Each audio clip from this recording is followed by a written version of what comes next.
mutima gwange munda ekukubira nze ne kuntujja omukwano leero njagala otegere nti wampamba wotoli siryasenywa nze sebaka mukwano gange omulungi nkanirizanye ku Delta TV tukole eno ye program okwanjula n'embaga ngera ebeerawo buli lwa Sunday sawa zibeera 11 mpaka emu agikutuusaako bampita Sharita mazima wanvu mami eyakolamu nalongo tubbi byonna era nga munange olunaku olwaleero nkugamba nti munange wabeera ng'onoonya woonakolera wedding reception yo olina genda ku Malakai Ecolodge eri Kitende.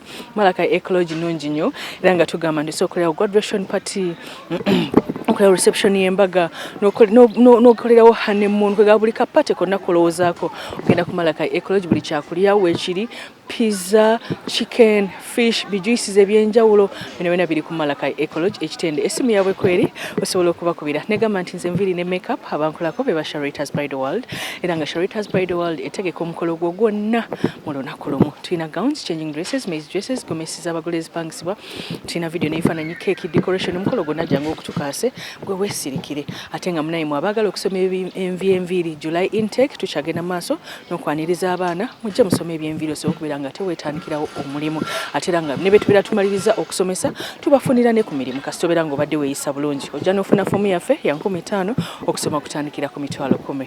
Kitegedde mukwano nkaseera kano tugenda kutuusako omukolo gwa kapo emu naye nga bakoze embaga kiri kye bayita bulijjo okiwulira buwulizi mu luyimba nti party after party. Bano bakikoze party after party after party after party era nga talabako okwanjula kwabwe omukyala we yayambala n'akyusa gomesi 10 oli omukyala yayambala ate nno guno mukolo gwabwe si gwe gusoose balina gwe bakola emyaka 15 emabega ne bagamba kati tukozeemu akasente leka tuddeyo.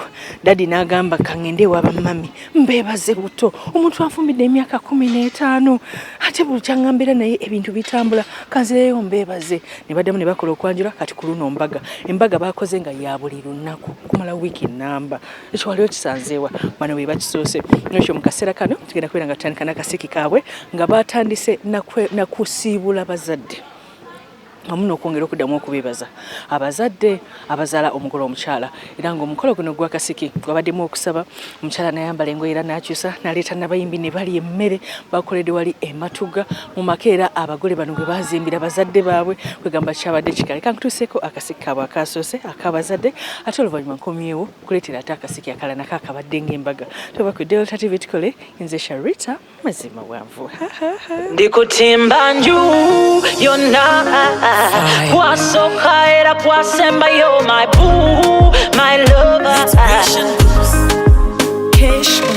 omukwano gwo gwakula jangu nkulambuza ebisenge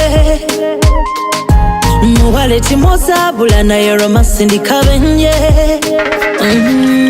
ndaba kukimukaisi nganfubye okusimbasimba layini ntuuke nkuliremu omukwano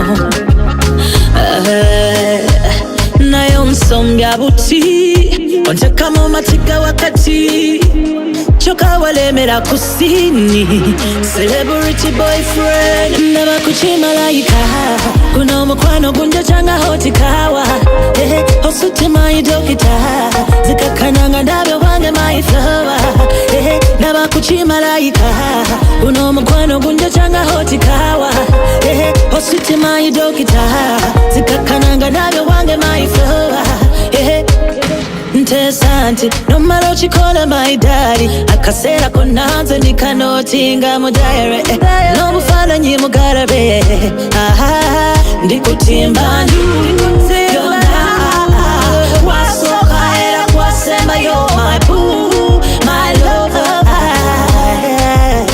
ndikutimba nju yonna wasooka era kwasembayo guno omukwano gunjokyanga hotikawa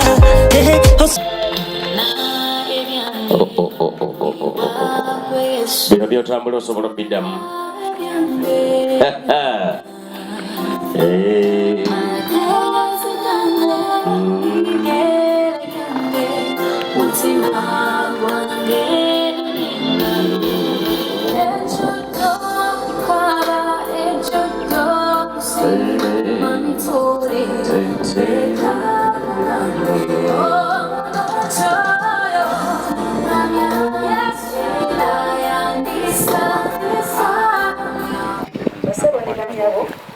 mbaniriza nnyo mu nnya lya Mukama waffe Yesu Kristo.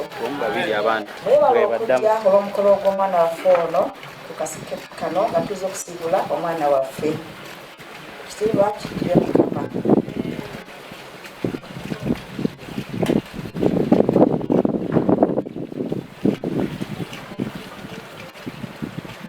Okusookera ddala twebaza abantu bonna abazibona okusinga ddala omusumba bwaffe ono Kajimu azze kukola kitundu kino ekyokubuulira omwana waffe ono ekinamubiru. Twaniriza abazadde abatuzaalira Betty bonna, Mwami Bengo, Henry, Mwami Mayanja ne bamaama bonna. Ne kwali yaffe tujyaniriza omukolo guno okutendereza Katonda. Olugendo bwe lulikwa tulifuna essanyu. Olugendo bwe lulikwa tulifuna essanyu. Lugendo lwaffe luno lw'ennaku ssinnyingi nnyo, wadde lulinga olukoya lw'ekiseera kitono tuli kumpi okutuuka tulaga. Lugendo lwaffe luno lw'ennaku ssinnyingi nnyo, wadde lulinga olukoya lw'ekiseera kitono tuli kumpi okutuuka. Bannange mwenna abazze nkimanyi mubadde na bingi ebyokukola naye ne musalawo mubeerewo ssaawa eno. Kyenva ntwala omukisa guno okubeebaza. Bannange mwebale nnyo, mwebalire ddala, Mukama abaddizeewo. Abatimbi baffe mutukoze bulungi kubanga omukolo mugweseza ekitiibwa, era tusaba mwongere okutimba nga Mukama ye mubeezi wammwe. Amannya agange basabali bannyabo nze Kajimu Henry. Nange nebaza taata mu ngeri ey'enjawulo wamu ne maama mu bonna abaweereza ba Mukama n'agamba nti Kajimu gojja okola ki? Gwoba ojja otuvumira omwana muwala waffe oyo naye akiwulire nti abavumi bakola batya nti gye bali. Era nnyabwe ekindeese kukuvuma buvubi kyokka kubanga gwe mukolo gwe oguli wano. Abasabo ne bannyabo tuzze ku mukolo nazzi guno ogwayitibwanga akasiki. Akasiki kano mu Buganda kawukanako ne ku kigambo kye bayita ogusiki. Ogusiki oli aba afiiriddwa n'afuna ekiti ekinene ne bakikumira ewaka mu luggya.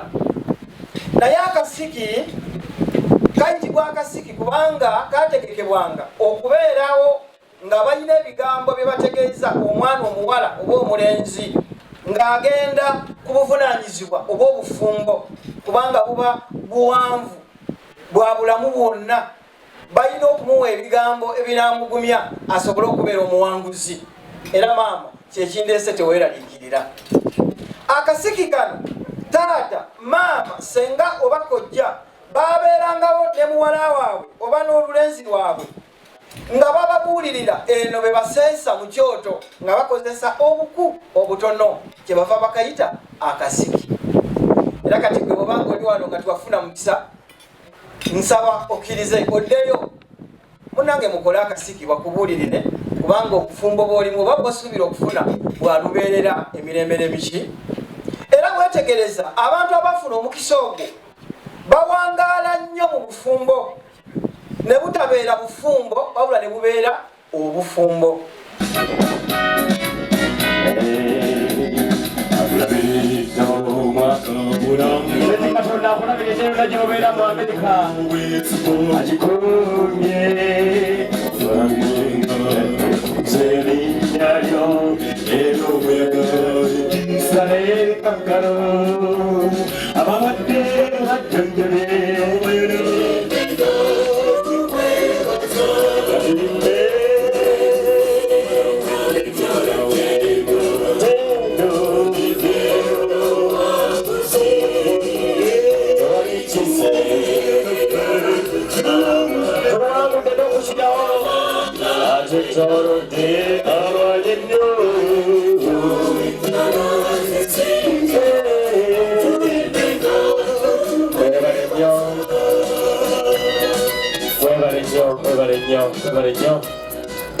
Katonda waffe mu ngalo ez'amaanyi basobole bajja kututuula mwe bali ddala okuwulira ekigambo kya Katonda ekyo ekibadde ekirungi.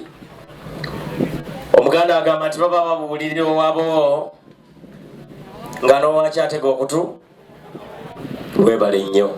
Bino ebigambo babadde bagamba Betty naye ate naffe nga bigenda gye tuli. N'olw'ensonga eyo omusumba njagala okwebaza tewebale nnyo webale ddala. Basiba ne bannyabo okusinziira ku nteekateeka tulina bingi bye tuteekeddwa okukola. Ekkanisa tugibaliriza kati ate tugenda mu birala. Eti webale ekyo kiba ky'okutuuza omukolo. Sabula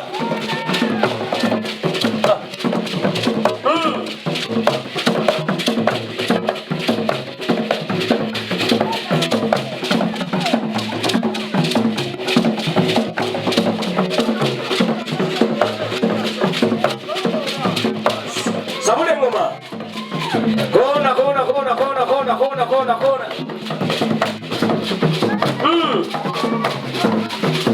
Ajita taje waulia. Sabule mbaga. Hey. Atikale. Ibwebale. Mufunye membo mpya. Ne bwana abeeranga mu America. Inajja bikolanga. Situlo mutino.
tusonasone eringo mukeka kati nze njagala kusuubiza abalala kale nze wendi dance like mommy mukwano wendi mtoto wendi kale nange wendi kubira kunze wendi oh wendi aya bayo wendi obambera kalulu nyabula wewa batakwiga kubira kunze wendi kale wendi wali wagezako yaliwa gezako yono mubambera bugalo nakalulu sawambere kawanamendo wali wayigidde ddala nno 4 3 2 1 and 0 wefumudde buli kati sinziira waliwo baba n'abazadde mufune ku mukisa teekateeka okwogera tugenda kubeera kwa mirundi 3 senga sukaali yagenda okusooka okwogera ekigambo ne bwe kinaba kibo tuzeeko taata Bengo keke weesinga okunyumira mpola taata omulungi ow'ekisa ekingi twali wano omwaka oguwedde ku mukolo ogw'okwanjula mukama okkiriza n'omukolo oguddirira embaga ebeerewo nagwo mukama katonda ffe guuguno weegule omwana ono ow'obuwala mu lujja luno twagala omuleeta mu maaso go mu ngeri y'enjawulo nga mukama katonda gwe omutandisi w'obufumbo naddala mu lusuku Eden omwana ono tumutaddeko emikono ng'akabonero akalaga emikisa okuva eri bakitaawe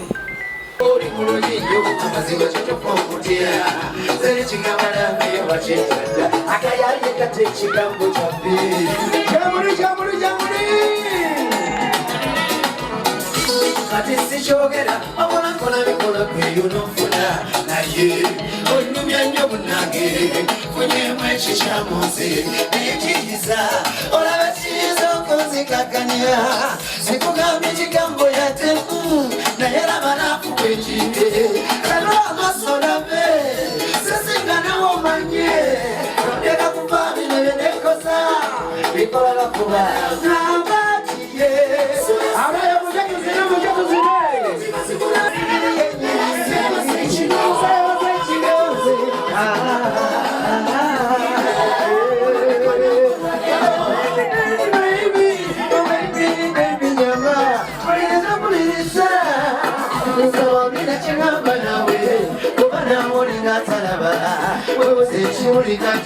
nesiba nnyo kugwe awolimba nakwikiba n'okolumya emisujja temuwala kiseeraye bebi nangunyamba